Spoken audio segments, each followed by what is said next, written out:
Hello and welcome to Pharma Warrior. तो आज के इस वीडियो में हम बात करेंगे कि जो आपका एम्स है, एम्स भुवनेश्वर की तरफ से जो है फार्मासिस्ट की वैकेंसी आई है। तो ये जो है परमानेंट वैकेंसी है और इसके अंदर जो है पे स्केल काफी अच्छा है, यानी स्टार्टिंग जो आपका पे स्केल है वो बेसिक आपका 30,000 रहेगा और अदर अलाउंसेस अगर मिला करके अप्रोक्सीमेट आपको 45,000 का जो है पे स्केल है। ओके। और क्या कुछ वैकेंसी है वो हम लोग डिटेल में बात करते हैं, किस तरह से अप्लाई करना है।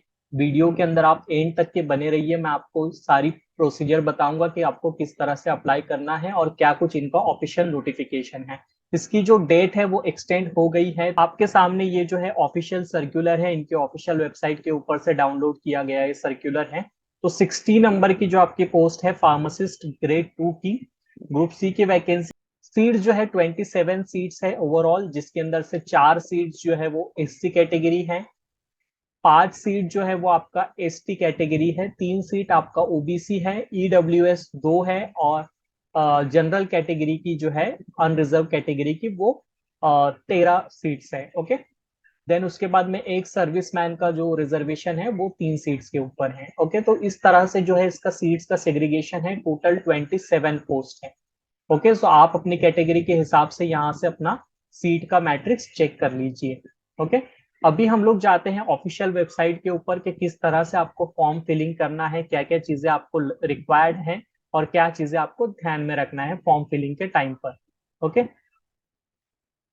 सो देखिए, ये इनकी ऑफिशियल वेबसाइट है, यहाँ पर cdn.digalm.com है वेबसाइट। मैंने इस वीडियो के जो है डिस्क्रिप्शन बॉक्स के अंदर भी मेंशन कर दिए, तो वहां से भी आप देख सकते हैं। ओके। सो इस वेबसाइट के ऊपर आने के बाद में कुछ इस तरह से एक पेज ओपन होगा। इस पेज के अंदर जो है काफी डिटेल्स हैं कि आप इस पेज से जो है डाउनलोड भी कर सकते हैं, इनका जो एडवर्टाइजमेंट है ऑफिशियल वो भी देख सकते हैं। देन इसके बाद में जो आपका मैनुअल है ऑनलाइन एप्लीकेशन का वो किस तरह से है। अगर आपने ऑलरेडी रजिस्टर कर लिया है, अगर आप लॉग इन करना चाहते हैं फिर से, तो यहाँ पर क्लिक करके आप लॉग इन। जो इम्पोर्टेंट है तो इसका जो स्टार्टिंग डेट था वो 20 जुलाई 2023, मतलब 20 जुलाई से जो है एप्लीकेशन की प्रोसेस स्टार्ट है। अभी जो इसका last date for online submission है विद पेमेंट, तो वो है 21 अगस्त रात 11:55 तक। ओके। सो 21 अगस्त जो है इसकी लास्ट डेट है। अगर आपको फॉर्म फिलिंग में कोई भी दिक्कत आती है तो आप हेल्पलाइन नंबर के ऊपर कांटेक्ट कर सकते हैं। तो देखिए, इस तरह से मैंने इसके अंदर ऑलरेडी रजिस्टर कर लिया है, तो मैं आपको एक लॉगिन करके बताता हूँ कि किस तरह से पोर्टल आता है। ओके। सो यहाँ पर कुछ नोटिस मेंशन है कि आप इसके अंदर कौन सा ब्राउजर कंपेटेबल है, तो वो एक बार आप चेक कर लीजिएगा। देन यहाँ पर कुछ इन्होंने इंस्ट्रक्शन दी है वो भी आप पढ़ सकते हो, और इनका जो हेल्पलाइन नंबर है वो सुबह 10 से शाम 5 बजे तक वर्किंग करता है। और बेसिक डिटेल जो यहाँ पर रिक्वायर्ड है मैं आपको शेयर करता हूँ। सबसे पहले तो जब आप रजिस्ट्रेशन करोगे लॉग इन करने के बाद में फिर से आपको लॉग इन करना रहेगा। लॉग इन करने के बाद में यहाँ पर जो आपका ऑलरेडी एप्लीकेशन नंबर जनरेट हुआ रहेगा वो यहाँ पर आ जाएगा, ये आप चेंज नहीं कर सकते हो।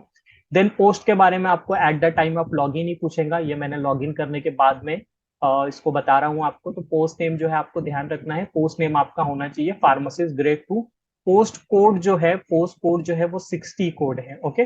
देन यहाँ पर आपको जेंडर वगैरह जो भी आपकी बेसिक डिटेल्स है वो सारा कुछ फिल करने के बाद में यहाँ पे कैटेगरी के बारे में पूछेगा, तो जो भी आपका कैटेगरी है वो आप सिलेक्ट कर सकते हैं। यहाँ पर जो है आपका पर्सनल डिटेल्स के बारे में आप डाल सकते हैं, आपका ईमेल एड्रेस, आपका religion, phone number, father's name, mother's name, वो सारी डिटेल। देन यहाँ पर जो है इसने पूछा है कि प्रेफरेंस जो है आपका टेस्ट सेंटर के रिगार्डिंग, तो उसका आप डाल सकते हो। तो महाराष्ट्र के अंदर बेसिकली 3 सेंटर्स हैं, मुंबई, पुणे एंड नागपुर। देन गुजरात के अंदर जो है आपका गांधीनगर, तो इस तरह से आप सेंटर को भी चूज कर सकते हैं। ओके। इन्होंने ओवरऑल जो है 5 सेंटर्स पूछे हैं, तो 5 सेंटर्स में से आपका कहीं पर भी एग्जाम कंडक्ट करवा सकते हैं। देन यहाँ पर डिसेबिलिटी, अगर आपके पास में कोई डिसेबिलिटी का सर्टिफिकेट है, आपको अगर कोई फिजिकल डिसेबिलिटी है तो वो भी आप मेंशन कर सकते हो।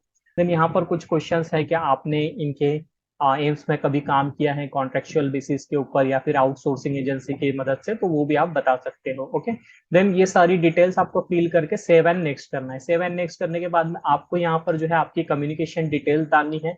फॉर एग्जाम्पल आपका एड्रेस, देन करस्पॉन्डिंग एड्रेस, ये सब होने के बाद में आपको सेव एंड नेक्स्ट करना है।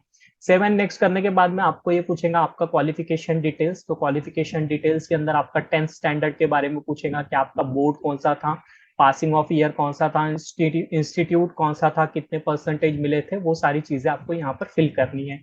देन उसके बाद में जो है इंटरमीडिएट, जो आपका 12th स्टैंडर्ड हुआ है, ओके।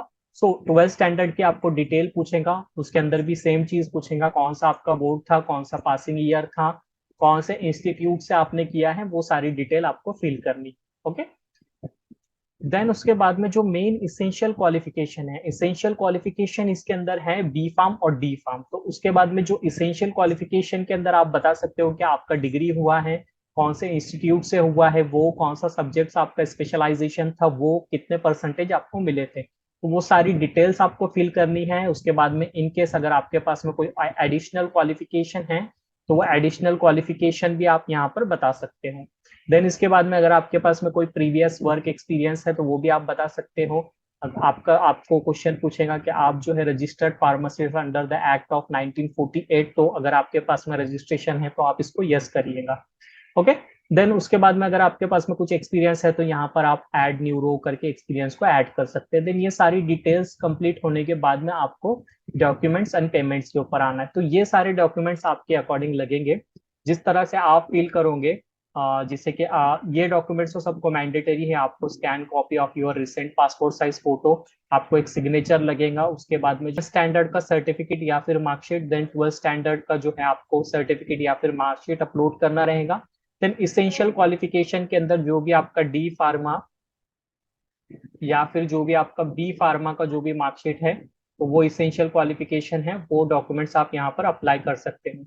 डिग्री सर्टिफिकेट जिसको आप बोलते हैं वो। देन मैंने जैसे कि ईडब्ल्यूएस सिलेक्ट करा था, तो मुझे ईडब्ल्यूएस सर्टिफिकेट के लिए बोल रहा है। इनकेस अगर आप ओबीसी सिलेक्ट करते हो तो आपको ओबीसी सर्टिफिकेट नीड रहेंगी। आप एससी एसटी जो भी कैटेगरी सिलेक्ट करते हो उसका आपको यहाँ पर डॉक्यूमेंट अपलोड करना रहेगा, ओके। जनरल कैटेगरी के अंदर एज सच डॉक्यूमेंट्स की कोई रिक्वायरमेंट नहीं है, ओके।